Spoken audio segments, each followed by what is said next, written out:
Lions at Lunchtime, Magic Treehouse, number 11. Chapter 1. Before lunch.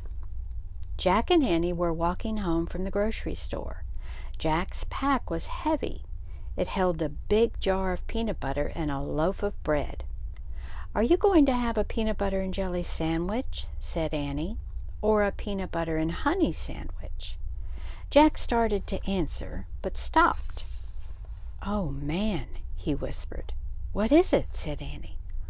"Look at that," said Jack. He pointed to the edge of the Frog Creek woods. In the shadows stood a small, delicate animal. It looked like a tiny deer. "It's a sign," whispered Annie. "Remember when we saw the rabbit? He was a sign of the Wild West." The deer-like creature leaped into the woods. Jack and Annie didn't stop to think. They followed as fast as they could. Jack's heavy pack thumped against his back as he ran. Finally they stopped and looked around. "Where did she go?" he said. "I don't see her," said Annie. "Oh, wow," said Annie. She pointed up. There was the magic treehouse. It was shining in the noon sun at the top of the tallest tree in the woods. Its rope ladder swayed in the shadows below. "Where's Morgan?" said Annie. Morgan Le Fay wasn't waving at them from the window. She wasn't even at the window. "I don't know. Let's go up," said Jack. They climbed the ladder and went into the treehouse. Sunlight streamed through the window. It lit a stack of books and 2 scrolls in the corner. The ancient scrolls held the answers to riddles Jack and Annie had solved earlier. Jack took off his heavy pack. "Did Morgan leave us a 3rd riddle?" said Annie. "Looking for someone?" said a soft voice. Jack and Annie whirled around. "Morgan!" said Annie. Morgan Le Fay had appeared out of nowhere. She looked ancient and lovely in the bright light. "Do you still want to become master librarians?" she asked Jack and Annie. "So you can help me in my work?" "Yes," they said together. "Wonderful," Morgan said. Then she reached into her robe and pulled out a scroll. "You've solved 2 riddles so far," she said. "Here is your 3rd. She handed the scroll to Annie. "And for your research," she pulled a book out from her robe and handed it to Jack. The book's cover said, "The Plains of Africa." "Africa," said Jack. "Oh, man, I've always wanted to go there." He opened the book. He and Annie stared at a picture. It showed hordes of zebras, tall giraffes, big animals with horns, and tiny deer-like creatures. "Hey, that's the animal that led us here," said Annie. "A Thompson's gazelle, I believe," Morgan said. "Where are the lions?" said Jack. "You'll find out," said Morgan. Maybe we need to plan this trip," said Jack. Morgan smiled. "No, go ahead. Make your wish now." Annie pointed at the picture. "I wish we could go there," she said. "Be careful," said Morgan. "Just keep an eye out." "For what?" said Jack. "The lions, of course," she said. "Wait," said Jack. Too late. The wind had started to blow. The treehouse had started to spin. Jack squeezed his eyes shut. The treehouse spun faster and faster. Then everything was still. Absolutely still. Chapter 2. Jump, beasts, jump! Bright light flooded the treehouse again. A rustling sound came from outside the window. Annie peeked out and laughed. "Hey there," she said. Jack looked out too. A giraffe was eating leaves off the tree. It had a sweet, goofy face. Jack peered at the world beyond the giraffe. He couldn't believe his eyes. He saw a huge grassy plain, a wide river, and tons of birds and animals. More than he had ever imagined in one place. Giraffes and zebras were on the side of the river where Jack and Annie were. Thompson's gazelles and the big-horned animals were on the other side. "Where are the lions?" said Jack. "I don't know," said Annie. "Do you think it's always this crowded?" "Let's find out," said Jack. He picked up the book on Africa and looked at the picture of the animals. He read aloud. "Every year in late spring, thousands of zebras and gazelles and millions of wildebeest migrate from the dry plains of Tanzania to Kenya." "What's migrate mean?" said Annie. Jack pushed his glasses into place. "It means they go someplace else for part of the year, like birds going south for the winter." "Oh, right," said Annie. Jack turned the page to read more. "Before they are safe in Kenya, the animals must first cross the Mara River. Zebras go first, then the wildebeest. The tiny gazelles swim last." "Oh," said Annie in a sad voice. "What's wrong?" said Jack. "Poor beasts." She looked out the window. "They seem afraid." On the far side of the river, the horned animals were standing at the edge of the steep bank of the river. They stared down nervously at the rushing water. "Jump, beasts, jump!" Annie shouted. "Don't be silly, they can't hear you," said Jack. He studied the broad plain. "I wonder where the lions are," he said. "I don't know, but I have to go," said Annie. "Go where?" said Jack. "To the river to help them," she said. "Help who?" said Jack. "Those wild beasts on the other side," said Annie. "I have to help them migrate." "Are you nuts?" said Jack. Annie handed Jack the scroll and started out of the treehouse. "Wait a second," said Jack. "We haven't even read Morgan's riddle yet." Annie stopped on the ladder. "Read it now," she said. Jack unrolled the ancient scroll and read aloud. "I'm the color of gold and as sweet as can be, but beware of the danger that's all around me. What am I?" Annie started down again. "Annie!" "We'll look for the answer in a minute," said Annie. "What are you doing?" Jack called. But there was no stopping her. Jack watched as she hopped off the ladder. Then she started to walk through the tall grass, between the zebras and giraffes. "I don't believe her," he said to himself. He quickly put the Africa book into his pack. He started down the ladder. When he stepped onto the ground, he looked around carefully. The giraffes were eating the tree leaves. The zebras were grazing in the grass. Tons of birds flapped overhead. This is okay, he thought. He just had one little question. Where are the lions? Chapter 3. Disaster. "Come on, Jack," Annie called. She was almost to the river. "Just a minute," he shouted. He wanted to study the giraffes and zebras. He pulled out the Africa book and found a picture of giraffes. He read, "The giraffe is the tallest animal in the world. Its legs alone can be 6 feet tall, and its hooves can be as big as dinner plates. The giraffe has a very powerful kick, which makes it dangerous to attack. For this reason, lions tend to avoid giraffes." Jack pulled out his notebook and wrote, "Notes on Africa. Lions avoid giraffes." He turned the page and read more.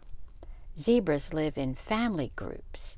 As no two zebras have exactly the same pattern of stripes, every baby zebra must learn its own mother's pattern." Jack studied the zebras, trying to see their different patterns, but in the hazy afternoon light all the stripes made him dizzy. He blinked to clear his head, then read more. "Zebras are the first to cross the river because they eat the coarsest grass. After they've thinned down the top layer, the wildebeests arrive and eat the next layer. They prepare the grass for the gazelles, who come last." "Wow," thought Jack. Each animal depends on the one that goes before. He wrote, "Animals all connected." Jack heard Annie shouting from the riverbank, "Jump, beast, jump! You can do it! Don't be afraid. Come on!" He looked up. Annie herself was jumping as she called to the wildebeest. Jack sighed. "I'd better stop her before there's trouble," he thought. He put away the Africa book and his notebook. Then he jogged toward the river. His pack was heavy and lumpy, bumping against his back. He'd forgotten to take out the jar of peanut butter and the loaf of bread. Jack decided to leave them at the tree house. He turned to go back. But just then Annie's shouting stopped. Jack looked at the river. She had vanished. "Annie?" he called. No answer. Where was she? "Annie!" Jack shouted. She had completely disappeared. "Oh, man," said Jack. Their trip had barely begun, and already disaster had struck. He forgot about the stuff in his pack. He just ran as fast as he could. He wove his way between the grazing zebras and giraffes as he raced to the river. "Help!" called Annie. Chapter 4. Mud Bath. Jack looked over the edge of the riverbank. Annie had fallen into a pool of mud near the water. The thick black mud was up to her chest. "I slipped," she said. "It feels like quicksand." Jack threw down his pack and got on his knees. "Be careful," said Annie. "Don't slip too." Jack pointed to a tangle of old tree roots sticking out of the bank. "Grab those," he said. Annie reached for the roots. "Too far," she said, breathing hard. "I'm sinking." She was sinking. The mud was up to her neck. "Hold on." Jack looked around wildly. He saw a fallen tree branch near the bank. He raced to it, picked it up, and carried it back to Annie. Only her head and arms stuck out of the mud now. Jack held out the branch. Annie grabbed it. "Hold tight," said Jack. "I'll drag you over to the roots." He started pulling on the branch. "I'm still sinking," Annie wailed. The mud was up to her chin. "Come on," said Jack. "You can do it. I know you can. Try, try." Just then Jack heard a splash. He looked up. On the other side of the wide river, a wildebeest had jumped into the water. Another jumped, then another. They were headed right toward Jack and Annie. "Hold on tight," said Jack. He pulled on the stick again. Annie moved a tiny bit. "Hey, Jack, on the moon it felt like I weighed 10 pounds, said Annie. "And in this mud it feels like I weigh a ton." "Concentrate, Annie," said Jack, trying not to slip down the bank. "I am." The lead wildebeests were halfway across, swimming toward them. Many more wildebeests were jumping into the water. "It's now or never," said Jack. He took a deep breath. He pulled really hard. Just then a shadow passed over them. Jack looked up. "Uh-oh," he said. A huge vulture circled overhead. "It thinks you're near the end," said Jack. "Oh, get out of here," Annie shouted at the vulture. "I'm fine." In a burst of fury, she let go of the branch. She lunged for the roots. She grabbed them. "Yes," cried Jack. "Pull, pull." Slowly, Annie pulled herself out. She was covered with the black mud from head to toe. Jack helped her onto the bank, getting mud all over himself. "See?" Annie shook her fist at the vulture. "I'm fine. Now beat it." But the giant, ugly bird still circled. "Come on, let's get away from him," said Jack. He pushed his glasses into place. "Rats," he said. Now his glasses were muddy. He tried to clean his hands in the grass. "Oh, no," shouted Annie. Jack turned to her. "The wildebeest will get stuck in the mud hole," she cried. She waved her arms at the wildebeest, struggling to swim across the river. Let me reread that. She waved her arms at the wildebeest, struggling to swim across the river. "Not here," she shouted. "Not here." But the frantic swimmers kept coming. Chapter 5. Ha ha. "Oh, no, no, no!" shouted Annie. She raced down the bank until she reached a sandy, clear spot. "Here, here!" she called. The wildebeest followed her with their wild eyes.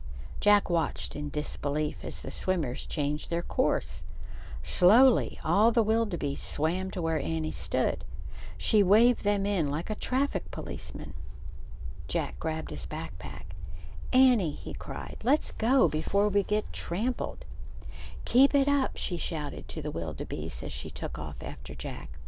They ran farther up the river, away from the incoming wildebeest. Finally, they stopped to catch their breath. They looked back. Everything seemed fine. The wildebeest were scrambling safely over the riverbank.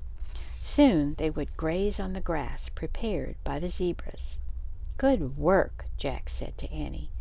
"Thanks," she said. "Okay, now for our riddle." "No, first we've got to get clean," said Jack. "You look like you're in a mud suit." High-pitched laughter rang through the air. It sounded mocking and mean. Jack and Annie turned around. They saw two spotted brown animals standing in the tall grass. The creatures had bodies like dogs, but with sloping backs. They laughed again. "Ha ha," said Annie. "You don't look so great yourself." "What are they?" said Jack. He took out the book. He tried not to get mud on it as he looked for a picture. When he found it, he read aloud. "On the African plains, the hyena is the ruling predator after the lion. It makes a sound similar to a high-pitched human laugh." "What's predator mean?" said Annie. "It means it catches things and eats them," said Jack. "Oh," said Annie. "Yuck." The two hyenas laughed again, and they moved closer to Jack and Annie. Quietly, Jack read more. "The hyena has a reputation for being a thief and a coward." "Let's see if they're cowards," whispered Annie. "Let's try to scare them."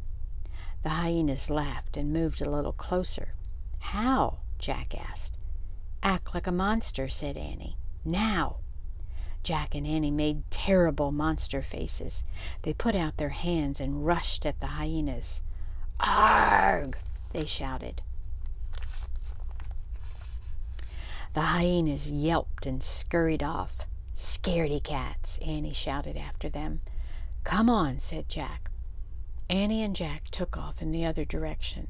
They ran around a bend in the river. Jack heard the hyena laughter again. It sounded far away. "Good," he said. "They're gone." "Hey, maybe we can wash over there," said Annie. She pointed to the edge of the forest. There was a small pond surrounded by tall grass. Zebras were drinking the water. "Yeah," said Jack, "if it's safe enough for them to drink." The zebras ignored them as they walked toward the pond. When they reached the edge of the water, Jack set his heavy pack down in the dry grass. He glanced around. No lions were in sight, but then he heard something. On the far side of the pond, something very big was coming out of the trees. Chapter 6. Spick and Span. "Be still," said Jack. Jack and Annie stood frozen as an elephant stepped out of the shadows. It waded into the pond and dipped its trunk into the water. "Oh, wow," said Annie. Jack breathed a sigh of relief. An elephant wasn't going to chase them and eat them. Still, the elephant was huge. "Let's sneak away," said Jack. "But I want to watch," said Annie. "Fine," said Jack. He was tired of Annie getting sidetracked. "I'm going to solve the riddle by myself. I'll meet you back at the treehouse." He turned to go. A spray of water rained down on him. It came from behind. He shouted with surprise and looked back. The elephant's trunk was pointed straight at Annie. "Cool," she cried. "He's giving me a shower."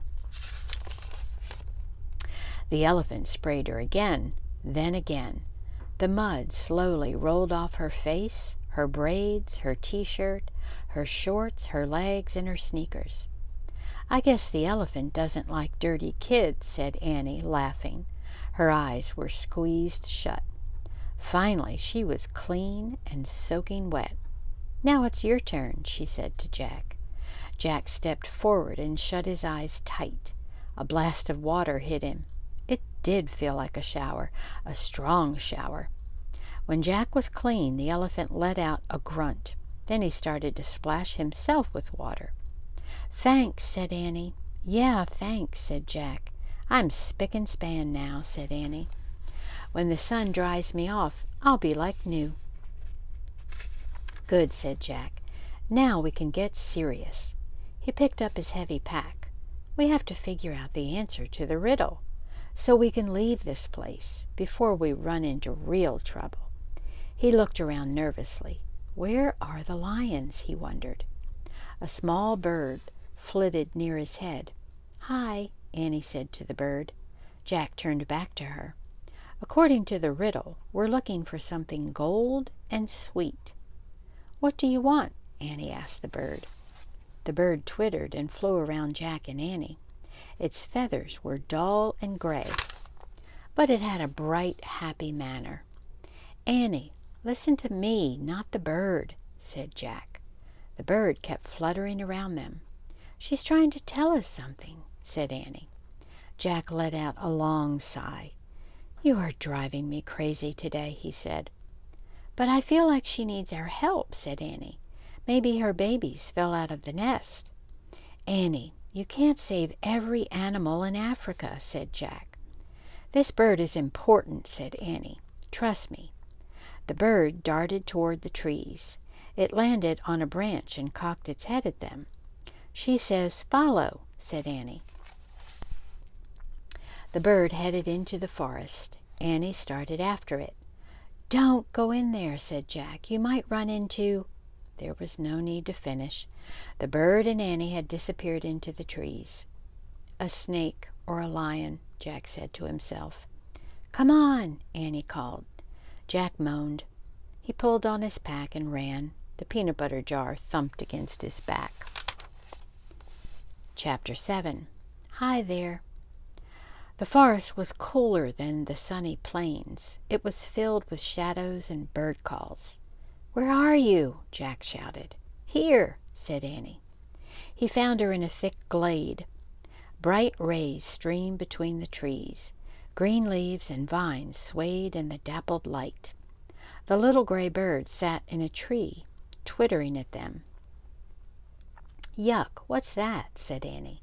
She pointed at a round brown thing hanging from a low branch. Bees buzzed around it. "If that's her nest, it's a pretty weird nest," said Annie. "That's not a nest," said Jack. "It's a beehive. Don't you see the bees?" "Yikes," said Annie. She stepped back from the tree. But the little bird darted at the beehive and pecked at it. "What's she doing?" said Annie. The bird kept pecking at the hive. "I don't know. Maybe she's as nuts as you," said Jack. "Look her up in the book," said Annie. "See if it says she's nuts." "Are you kidding?" said Jack. "That nutty bird isn't going to be in this book. Just look." Jack opened his Africa book. He kept turning the pages. Just as he thought there was no gray bird in the book. "Forget it," he said. "Keep looking," said Annie. Jack turned one more page, and there it was, a little gray bird, a beehive, and a tall painted warrior with a spear. "I don't believe this," said Jack. Then he read aloud. "This bird is called a honey guide. It's both a friend and a helper to the Maasai people, an African tribe known for their fierce fighting skills and bravery." "Hi, honey guide," Annie called to the bird. "I knew you were important." Jack kept reading. "The honey guide leads a Maasai tribesperson to a beehive. The bird waits for him or her to scatter the bees and take the honey. Then the bird feasts on the honeycomb." "That's cool," said Jack. "They work together, like the zebras and wildebeests and gazelles." "Yeah," said Annie, "and she wants us to be her helpers. We have to scatter the bees and leave her the honeycomb." "How do we do that?" said Jack. He looked back at the book. It didn't say how. "Well, maybe we could wave those weeds at them," said Annie. She pointed to some bright green plants that looked like giant fans. Jack put his book and backpack down. He and Annie pulled up the weeds. They waved them near the tree, and the bees scattered. Next, Jack grabbed the tree branch and jiggled it. The hive fell to the ground and broke open. Annie stooped and stuck her finger into the golden honeycomb. "Yummy," she said when she tasted the honey. "Try it." Jack stuck his finger in the honeycomb too. He licked off the golden honey. It was the sweetest honey he had ever tasted. "Now the honey guide can get to her honeycomb," said Annie. "Yeah, but she'd better hurry before the bees come back," said Jack. "It's weird," said Annie. "Honey's so sweet and good, but to get it, you have to go past a lot of dangerous bees." "Oh, man," whispered Jack. "That's it." "That's what?" asked Annie. Jack said Morgan's riddle. "I'm the color of gold and as sweet as can be, but beware of the danger that's all around me. What am I?" "I get it," Annie whispered. "Honey." "Honey," said Jack, nodding and smiling. "That's it. We've answered Morgan's riddle. Let's go home." He stood up to leave. He gasped. Standing in the shadows was a tall man with a spear and a curved sword hanging from his belt. His face was painted in fierce, bright colors. Jack knew at once what he was, a Maasai warrior. "Hi there," Annie said in a small voice. Chapter 8. Yum. The warrior stared back at Jack and Annie. "We were helping one of your honey guides," said Annie. The warrior was as still as a statue. "We didn't mean to steal anything," Jack said. "In fact, it's all yours. We've had enough." "Lots of good honey still there," Annie said, smiling. The warrior narrowed his eyes. "Is he angry?" Jack wondered. "I'm sorry we were trespassing," said Jack. "We come in peace. In fact, we bring gifts." He picked up his backpack and held it out to the warrior. The warrior still didn't move. "This?" Jack held up his book. "Nothing." Jack reached into his pack. He pulled out the big jar of peanut butter. "Peanut butter!" He pulled out the loaf of bread. "Bread! Hey, how about a peanut butter and honey sandwich?" "Yum," Annie said, watching the warrior. The warrior stared at the food. "We'll show you," said Jack. As Jack unwrapped the bread, his hand shook. Annie opened the jar. "We don't have anything to spread it with," she said. "Use your fingers," said Jack. "Excuse me," Annie said to the warrior. "I have to use my fingers, but they're pretty clean. An elephant just do it, Annie," said Jack. Okay. She spread the peanut butter onto a slice of bread with her fingers. At the same time, Jack spread the honey from the beehive on another slice. Jack and Annie put their pieces of bread together. "Ta-da!" said Annie, handing the sandwich to the warrior. The warrior took the sandwich, but he didn't eat it. He just looked at it. "Let's make sandwiches for us too," Jack said, "so he doesn't have to eat alone." They quickly made 2 more sandwiches. "See, like this," said Annie. She bit into her sandwich. Yum. Jack took a bite too. He said. It was really good. Finally, the warrior bit into his sandwich. He chewed slowly. "This is called a picnic," said Annie. They ate their sandwiches in silence. When they finished, Jack screwed the lid back on the peanut butter jar. "Not bad, huh?" he said. The warrior smiled. He had a kind, dignified smile. Jack and Annie smiled back at him. Then the warrior turned gracefully and vanished into the trees. "Oh, man," said Jack. Part of him wanted to follow the silent warrior through the shadowy forest. "Ready?" Annie asked softly. Jack nodded. Annie started to go. "Wait," said Jack. He put away the peanut butter and bread. "We're going back to the treehouse, right? We're not going to do anything silly like rescue anything or chase birds, right?" "Those things aren't silly," said Annie. "Don't forget that the bird gave us the answer to the riddle." "Oh, right," said Jack. He looked at the little honey guide. She was on the ground, pecking at the honeycomb. "Thanks," Jack said to the bird. "Have a good feast," said Annie. Jack put on his pack. Then he and Annie started out of the forest. When they passed the pond, they saw the elephant still splashing in the water. He lifted his trunk. He seemed to be waving at them. "See ya," Annie shouted, waving back. They rounded the bend in the river, then started through the tall grass. As they walked back toward the treehouse, they saw the wildebeest in the distance. There were still some crossing the river. They saw a family of zebras grazing together. They saw lone giraffes walking from tree to tree, eating the leaves. And they saw a bunch of lions sleeping in the shade of a tree, the same tree that the treehouse was in. "Whoops," said Annie.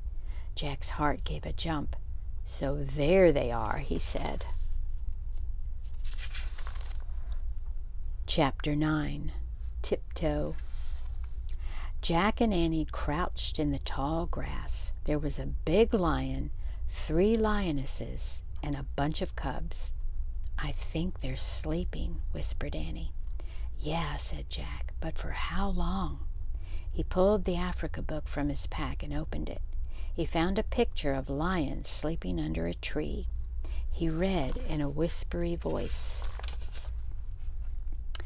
"After a pride of lions has eaten, they rest for a few hours. The other—" "What did they have for lunch?" Annie broke in. "Don't ask," said Jack. He kept reading. "Sensing that the lions are not hunting at the moment, the other animals graze nearby. If they can graze, then we're safe," said Annie. She started to stand. "Wait!" Jack pulled her down. "Not so fast." He peered around. The words in the book seemed true. The zebras and giraffes didn't seem to be bothered by the lions at all. "They might be safe, but I'm not sure about us," said Jack. "We need a plan." "What if we wait till they leave?" said Annie. "That could take hours," said Jack. "Plus they might be hungry again by then." "Oh, right," said Annie. "So here's the plan. We tiptoe," said Jack. "Tiptoe?" "Yeah." "That's your whole plan?" said Annie. "Yeah, tiptoe to the rope ladder," said Jack, very quietly. "Good plan," Annie teased. "Just do it," said Jack. He stood up slowly. Annie stood with him. They began tiptoeing through the grass very slowly. The lion flicked his tail. Jack and Annie froze. When his tail was still again, they moved again. Suddenly, high-pitched laughter split the air. Jack and Annie stopped. The hyenas were back. They were standing off to the side, watching Jack and Annie. Jack and Annie made silent monster faces and shook their fists. But the hyenas only laughed some more. The big lion stirred lazily. He opened his golden eyes. Jack felt the hair rise on the back of his neck, but he didn't move an inch. The lion lifted his head and yawned. His giant teeth gleamed in the sunlight. The lion turned his head as he looked around sleepily. Jack held his breath as the lion's gaze rested on him. The lion sat straight up. His piercing yellow eyes met Jack's. Jack's heart raced. His mind raced. He remembered something he'd read. Lions avoid giraffes. Jack looked around. There was a giraffe walking toward the tree that the magic treehouse was in. Suddenly, he had a new plan. "Get under that giraffe," he whispered.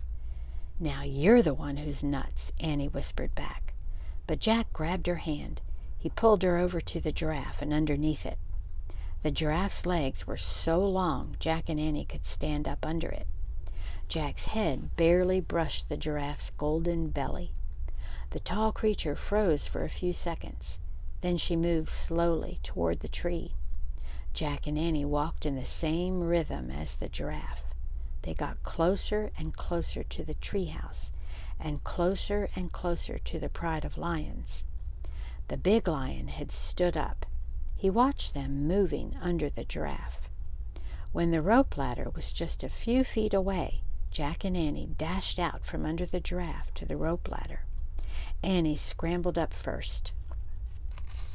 Jack followed right behind her. As they climbed, the lion growled and leaped at the ladder. The hyenas laughed. Jack climbed faster than he'd ever climbed. He leaped after Annie into the treehouse. Annie had already unrolled the scroll. The riddle was gone. In its place was one shimmering word: honey. Jack grabbed the Pennsylvania book. He opened it and found the picture of the Frog Creek woods. "I wish we could go there," he said. Just then the giraffe stuck her head through the window. "Bye, honey," said Annie, and she kissed the giraffe on the nose. The wind started to blow. The treehouse started to spin. It spun faster and faster. Then everything was still, absolutely still. Chapter 10. After Lunch. Jack opened his eyes. His heart was still racing. Hyena laughter still rang in his ears. "We made it," said Annie. "Yes," said Jack, "but it was very close." Jack took another moment to calm down. Then he pulled the Africa book out of his pack and put it with the other books. Annie put the scroll with the other two scrolls. The giraffe was the true honey on that trip, she said, sweet and golden, with danger all around it. "Yep," Jack said, "and now we have just one riddle to go." "Yep," said Annie. "Ready?" "Ready." She started down the ladder. Jack followed. When they hit the ground, they walked through the sunlit woods.